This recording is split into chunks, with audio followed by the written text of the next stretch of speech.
Tafadhali, ili uweze kuwa mtu wa kwanza kutazama video zetu, bonyeza maneno mekundu yaliyoandikwa subscribe chini ya video hii na utakuwa umejihakikishia kuwa mwanafamilia wetu na hautopitwa na habari zetu za kiburudani zinazokiki na kumake headline ndani na nje ya nchi ya Tanzania.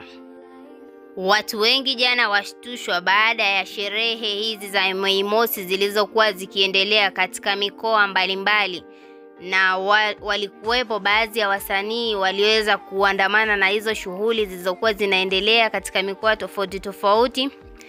Kubwa zaidi Diamond Platinum pamoja na msanii Zuchu, wengi wanawafahamu wawili hao, walikuwa katika penzi zito, na baadaye hilo penzi likaweza kuingia dosari.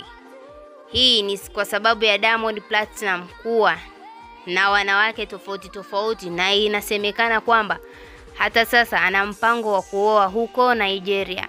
Wengi wameweza kuchukizwa na hichi kitu kwa sababu wengi walikuwa wameshatarajia kwamba Diamond Platinum ataweza kumuoa mwanadada Zuchu, kwani ni mtu ambaye wameshasomana tabia zote na wamekuwa wakiishi katika mahusiano kwa muda mrefu.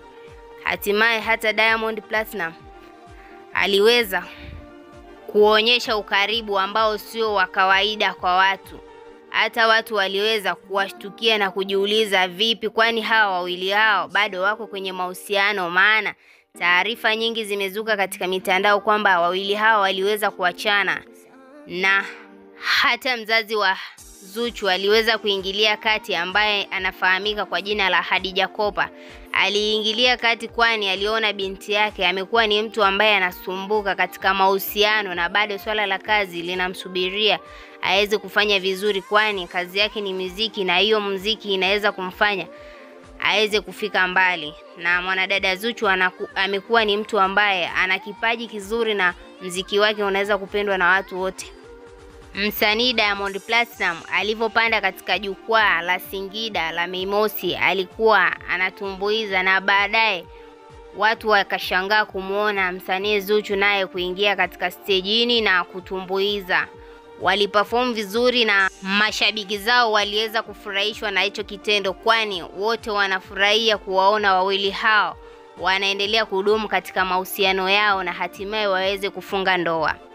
Sasa basi, wengi walitarajia kwamba baada ya kuwaona stejini wakiwa pamoja, wakishashuka katika stage, kila mtu ataendelea na maisha yake walioweza kuzoea hapo nyuma, na baadaye tu ghafla watu wanaendelea kuwaona wakiwa wanatembea pamoja na hata kuonyeshana baadhi ya vitu vingine, na walikuwa wana furaha.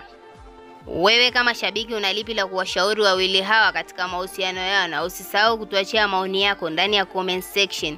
Vile vile usisahau kusubscribe, kulike na kutani on notification. Nasema bye bye paka wakati mwingine.